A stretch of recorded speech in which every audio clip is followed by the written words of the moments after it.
Good morning, philosophers. I'm excited. Today's the day we actually get into the actual book. Falling off my table as we go. So the last thing I'm going to read is just a paragraph here. This is something I like to read right before I start the book each time. There is a... Let's see. Sorry. At any rate, its readership seems to have increased in the centuries that followed. It is quoted a generation or two later by the vast Byzantine encyclopedia known as the Suda, and it was perhaps around this period also that an unknown Byzantine poet composed a brief appreciation that came to be copied along with the text. So this is, several hundred years after Marcus died. This poet wrote sort of an intro poem to sit at the beginning of Meditations, the book we're about to read. So reading this poem is a good way to start. On the Book of Marcus is the name of the short poem. If you desire to master pain, unroll this book and read with care, and in it find abundantly a knowledge of the things that are, those that have been, and those to come. And know as well that joy and grief are nothing more than empty smoke. So, with that said, we're going to skip the rest of the introduction because it's just historicity stuff. Book 1. Here we go. Meditations. Book 1. Debts and Lessons. This book is a list of people and notes about what he learned from each of those people. Number 1. My grandfather Verus. Character and self-control. Number 2. My father, from my own memories and his reputation. Integrity and manliness. Number 3. My mother. Her reverence for the divine, her generosity, her inability not only to do wrong, but even to conceive of doing it, and the simple way she lived, not in the least like the rich. Number 4. My great-grandfather. To avoid the public schools, to hire good private teachers, and to accept the resulting costs as money well spent. Hold on. Do we have a multi-thousand-year-old recommendation to stay out of public schools? Well, you heard it here first, folks. Literally.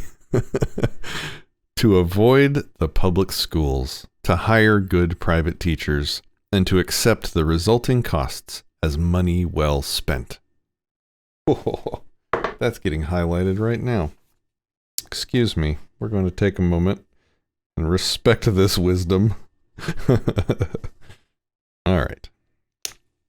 Number 5. My first teacher. Not to support this side or that in chariot racing, this fighter or that in the games. To put up with discomfort and not make demands. To do my own work, mind my own business, and have no time for slanderers. So, basically, to ignore the this side or that in football, for example. Interesting. To put up with discomfort, to not make demands, to do my own work, mind my own business, and have no time for slanderers. Man, this is all good. Is it going to be like this? Am I just going to highlight the entire book? Okay. That's fine. Number 6. Diognetus. Diognetus. Not to waste time on nonsense. Not to be taken in by conjurers and hoodoo artists with their talk about incantations and exorcism, and all the rest of it. Not to be obsessed with quail fighting or other crazes like that. To hear unwelcome truths. To practice philosophy. And to study with Bacchius. And then with Tadesus and Marcianus. To write dialogues as a student. To choose the Greek lifestyle, the camp bed, and the cloak. What was my favorite part in there? Don't waste time on nonsense. Don't be taken in by conjurers and hoodoo artists. That would just be, what would be the modern equivalent of that? Probably a lot of like holistic medicine nonsense that is irrational.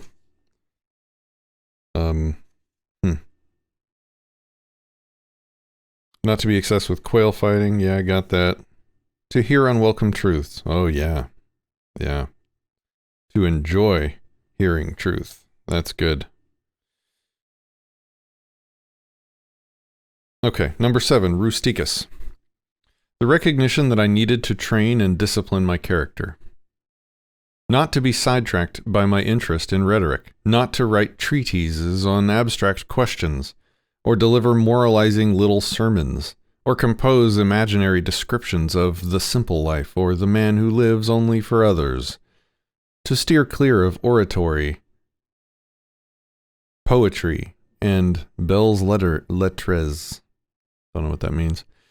I'll have to look that up. Not to dress up, just to stroll around the house, or things like that. To write straightforward letters like the one he sent my mother from Sinuessa. And to behave in a conciliatory way when people who have angered or annoyed us want to make up.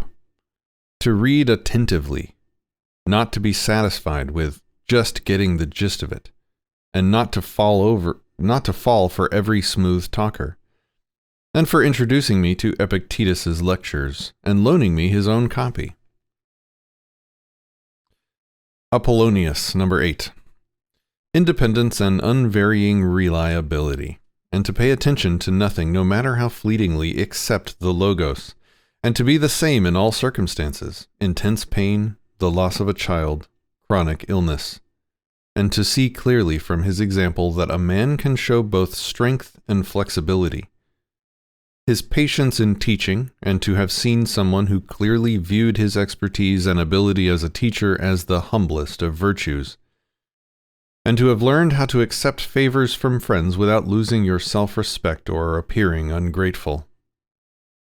Man, each of these paragraphs is like a day's worth of wisdom, at least.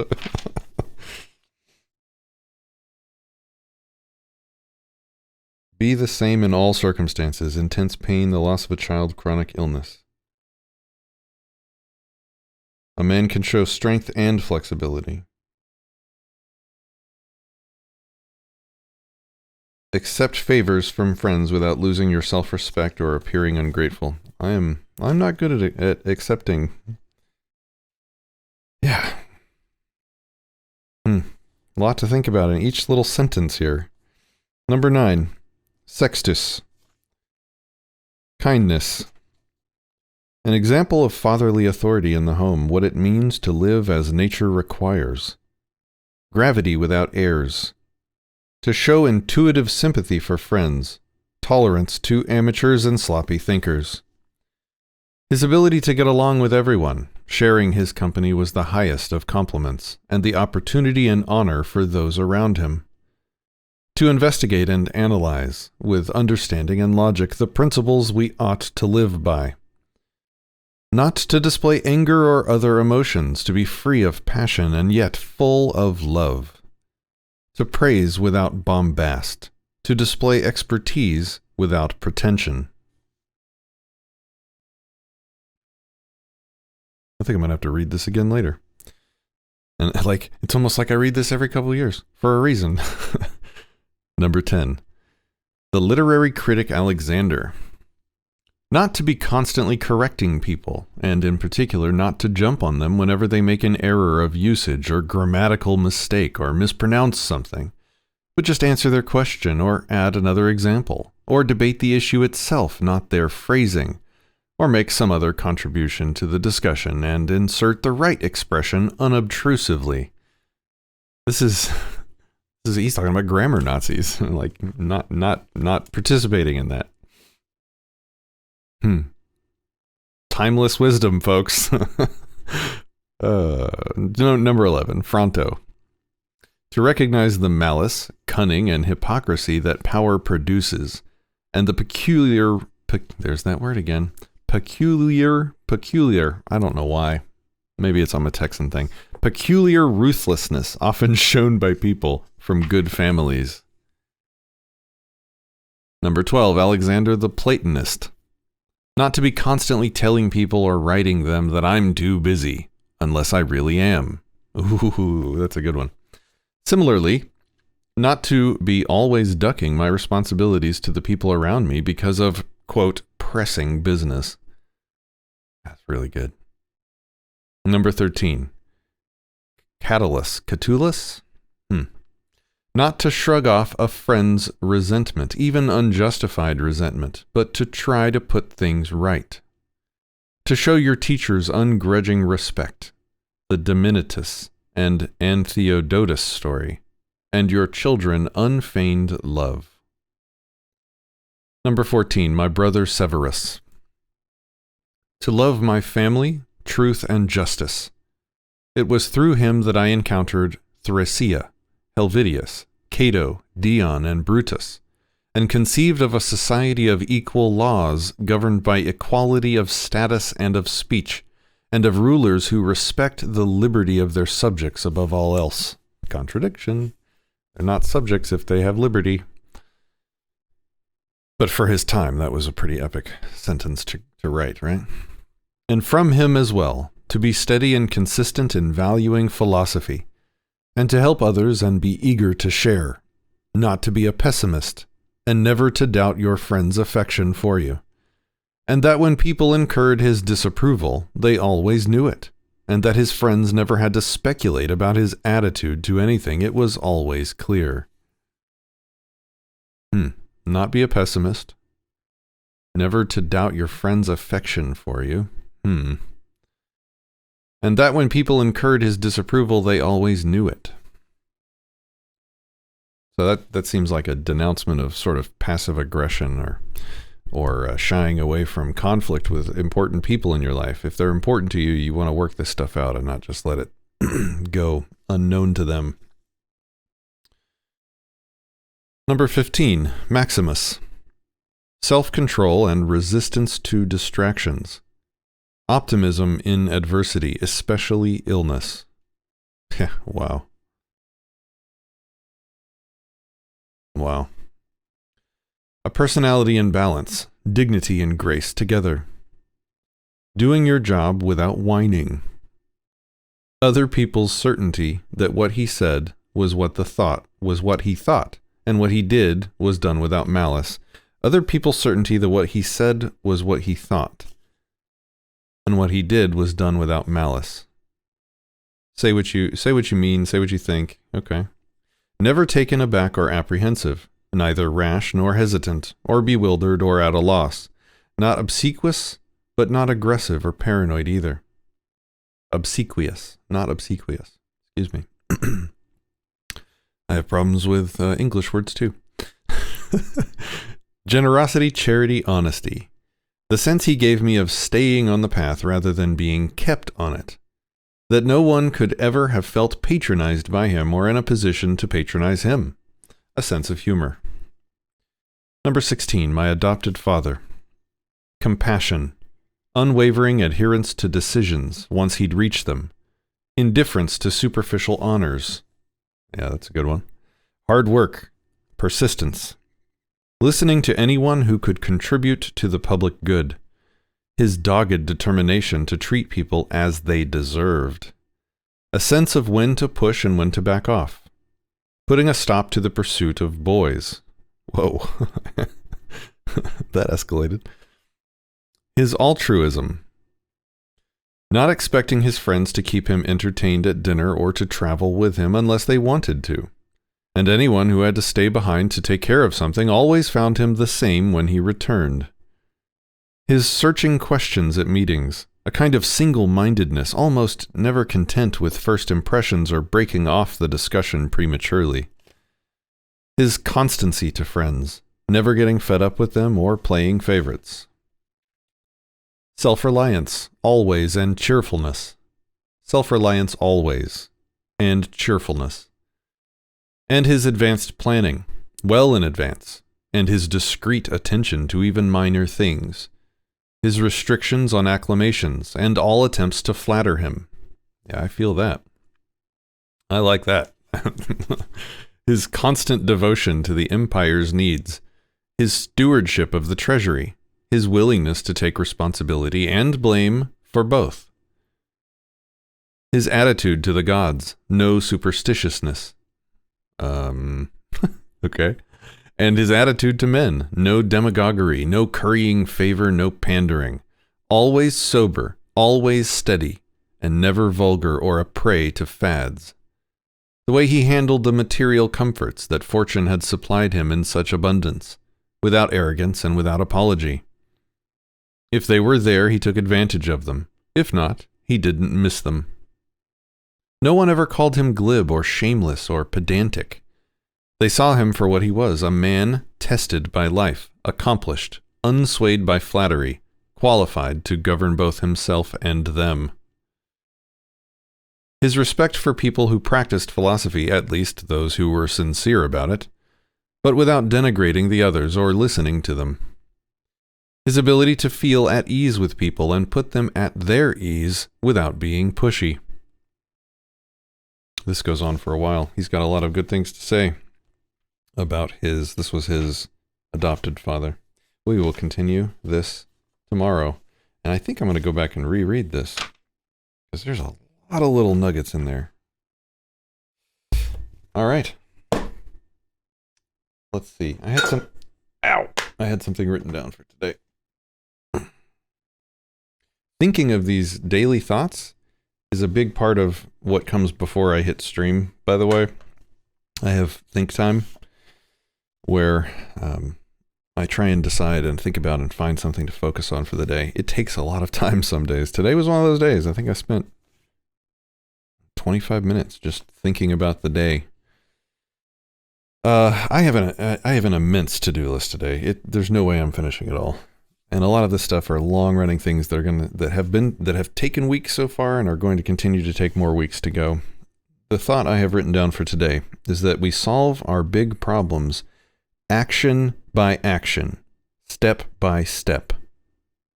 And we win by hammering away consistently, day by day, being relentless, chipping away at each of these things, each of these problems, each of these responsibilities. What's a good example of this? For over the past 3 years, I've been, struggling with a lot of things for good reasons, right? But one of the things that got out of control in my life was my office became a complete disaster. And many times in the past, I had said, okay, today I'm going to clean my office. And I failed over and over because the task was just way too big. I tried to do it all at once. I set my goal to complete it in a day and would just end up being frustrated by that goal because it was impossible. So I changed my tactic. I moved from a all-out assault of the problem to a slow-burning yet relentless strategy. And what I mean by that is it was very simple. Every day, I have a section of my bullet journals called 15s, and I use it for things like this, for large problems that you need to chip away at. And what that means is 15s means a problem that I spend a maximum of 15 minutes on a day. The other thing it might be, another thing that might be a 15 would be a next step thing. So what I mean by that is if you have a large problem and it's sort of hard to even think about. It's such a big, long-running thing. It's such a huge project or whatever. I schedule for the day, each day, take the next step. Only the next step. Whatever the next step is, take that one step. And if that one step is too much to take in a short amount of time, then divide that step up into smaller steps and take the first one of those. And then do that every single day, relentlessly. Same thing with this cleaning example I'm giving. It's in the 15s category, which means that every single day, I'll do one of two things. I will either clean for a maximum, and I say it like that, a maximum of 15 minutes, or I clean one thing, or one spot, or one area. I break it into chunks that are doable in a short amount of time, and then I shift into relentless mode, and I just do that every single day. And you know what? It takes a month later, my office is back in order, in control. I've cleaned my room, as Jordan Peterson would say. And because of that, my focus, my tranquility, my life in general has improved drastically. Would have never happened without this strategy. So, because I have so many big things to work on today, it's going to just be a lot of relentless strategies, a little bit at a time on a lot of different things with, a couple main priorities for the day. So be relentless on your big problems. Think about which strategy you're going for. Are you going to try and murder the problem in a day? Some problems are good for that. That's what you need to do. Some things are terrible for that. Some things you need to shift into relentless mode. All right, guys. Have a great day. This is going to be an awesome day.